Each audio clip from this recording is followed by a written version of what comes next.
Welcome to Module 3, the Neuroscience of Belief. I'm honored to guide you through what is perhaps the most pivotal turning point in our reality architecture course. Having seen how belief changes the body, we now confront a deeper mystery. How does the brain construct the experience of reality itself? This module isn't about speculation, it's about measurable neuroscience. The mechanism by which your brain literally creates the world you see. We begin with our first essential question. Does the brain discover reality or construct it? Modern science suggests the latter.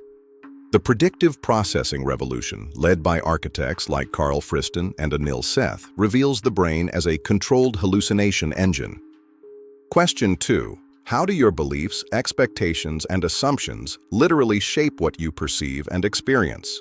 Not metaphorically, physically. And finally, is manifestation simply brain science in spiritual clothing? We'll evaluate if known neural mechanisms explain the entire phenomenon. By the end of this module, you will be able to explain the predictive coding model and the free energy principle that governs your every thought.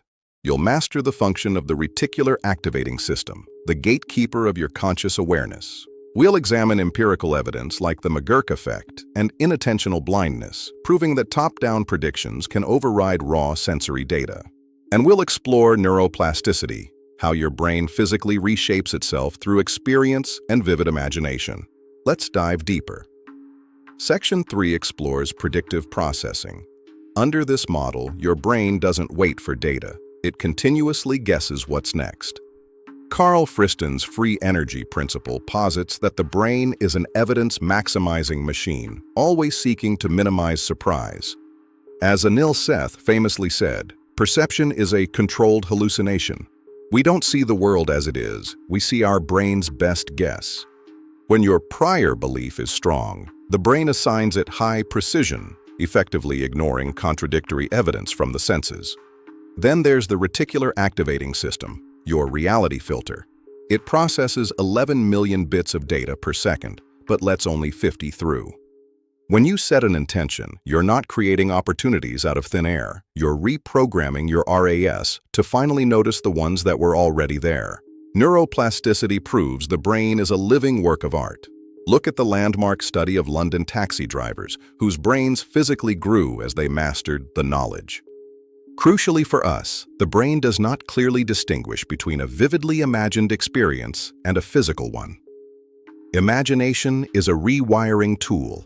We'll also look at self-fulfilling prophecies, how your beliefs change your behavior, which in turn changes how the world responds to you. Finally, we examine the Bayesian brain. If you hold a high-precision prior of scarcity, no amount of likelihood data will change your mind until you update the model.